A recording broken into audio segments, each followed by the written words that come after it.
God bless you. Thank you very much for tuning in to this app, this iGod app. My name is Father Mike Manning, and this is May 6th, it's Wednesday. I want to talk to you about the theme of freedom from legalism. We sometimes forget that Jesus was a complete and undeniable Jew. He followed the Ten Commandments. He attended the synagogue every Sabbath, where he became knowledgeable of all the writings of the Old Testament.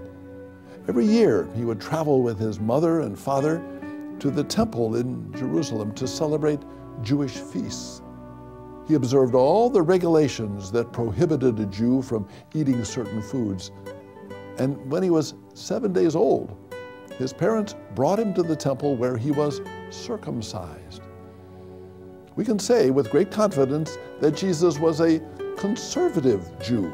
He never asked his disciples, his apostles, to aspire to anything other than being good, complete Jews.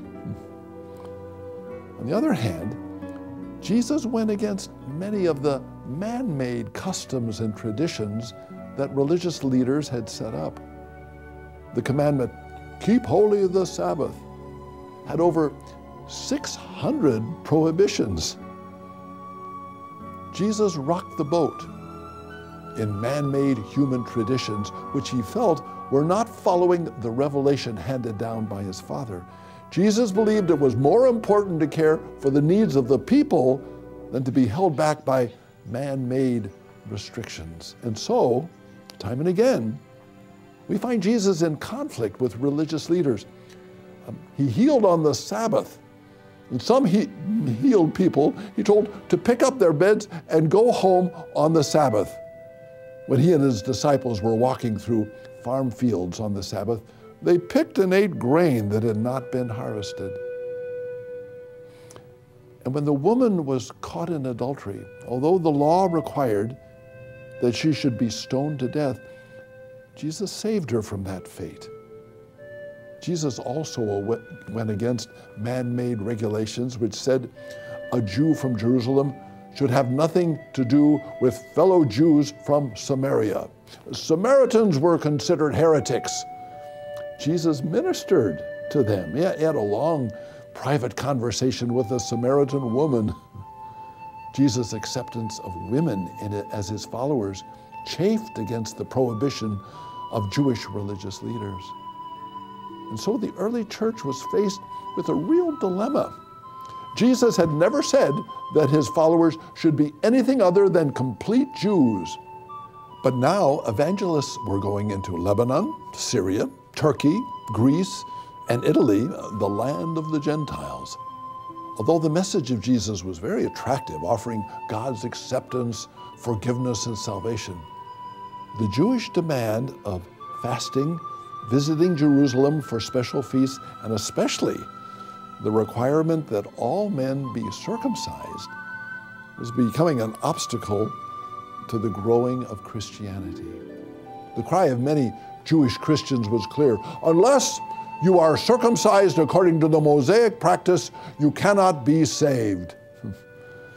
In today's readings, we encounter this tension. The early church wrestled with trying to understand the example of Jesus as a complete Jew, but the need to bring Christianity to Gentiles.